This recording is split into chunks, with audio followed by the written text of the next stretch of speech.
Well, this video is meant to show you what a capo is and what it can be used for and why you might want to have one. Another name for a capo is a cheater, and you'll see why we call it a cheater, because it allows you to play the same 3 chords and play in a bunch of different keys, so it makes it easier for the guitar player. For example, let's say that the only 3 chords that I know are G, C, and D. And let's say I want to play the song She'll Be Coming Around the Mountain. So I would, she'll be coming around the mountain when she comes. She'll be coming around the mountain when she comes. And maybe I do it in G, or maybe G is too high for me. So let's say somebody else comes along and they want to do it in A. But the only problem is I don't know how to play an A chord. I only know G, C, and D. So using my capo, I can shorten the length of the guitar strings, which is going to bring that pitch up, and I can still play my positions of G, C, and D, but now they are actually going to be A, D, and E. So I would take my capo, and I have a Kaiser capo here. There's probably 20 different kinds of capos out on the market. I'm going to put it right here on the 2nd fret, and notice that I get it close to the fret, but not right on top of the fret. And now this is my 1st fret right here. So my G chord now is here, but I'm actually playing a G position now, not an actual G chord, because my chord name now is an A. I brought it up a whole entire step. And so now it would be, she'll be coming around the mountain when she comes. She'll be coming around the mountain when she comes. And that's getting pretty high for me now. And then I can raise it up again. Let's say somebody else comes along and they want to do it in the key of B. I can raise it up again.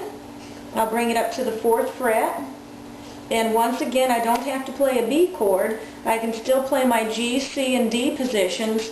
And so I don't have to learn a new chord progression. I don't have to learn a new chord or anything.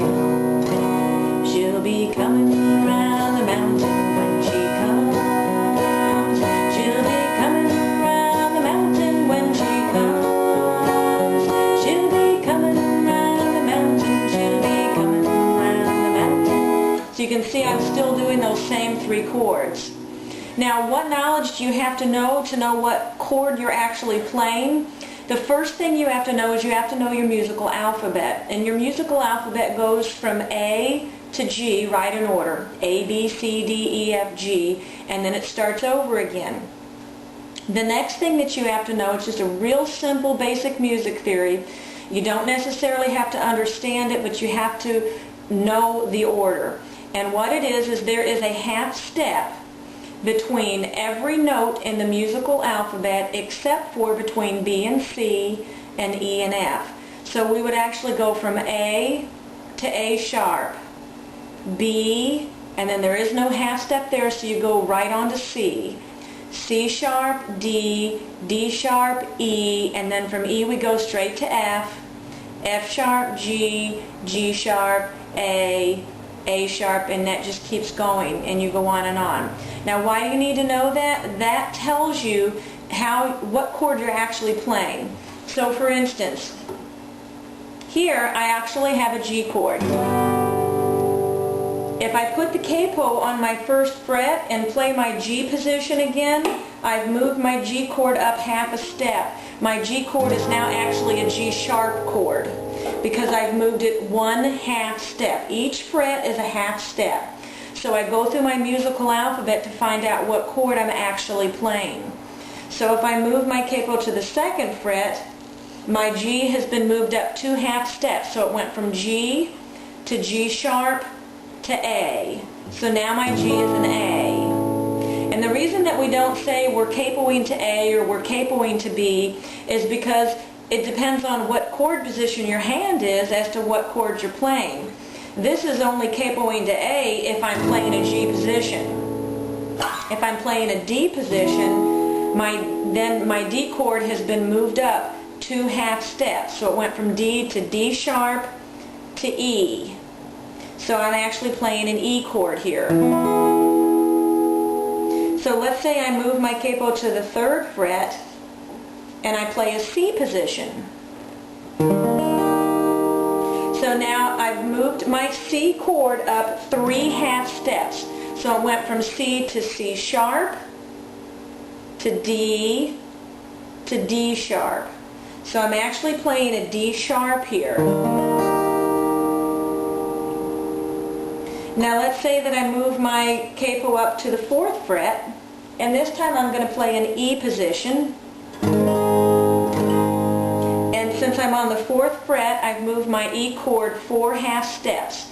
So if you remember correctly, we said that there's nothing in between E and F. So I go directly from E to F, F sharp, G, G sharp. So I'm actually playing a G sharp here. Still I get to use my E position. So that's what a capo can do for you. Most of the time people are going to use capos to help fit their voice better. So usually it's used on a song that you already know how to play, but it's not in the key that you want to sing it in. And so since you already know how to play it with a certain set chord progression, you know how many beats and how many each position and how long you're supposed to stay in it, you can just move that capo up until you find a place where it's easy to sing. Another reason would be because it fits somebody else's voice, or it could just be that maybe you want to avoid having to make a certain chord. Some people don't like the F chord.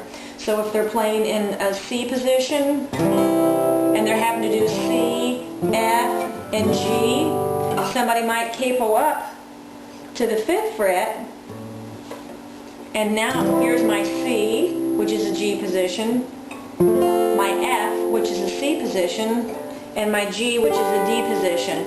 And many people find this a lot easier to play because they're avoiding the F chord.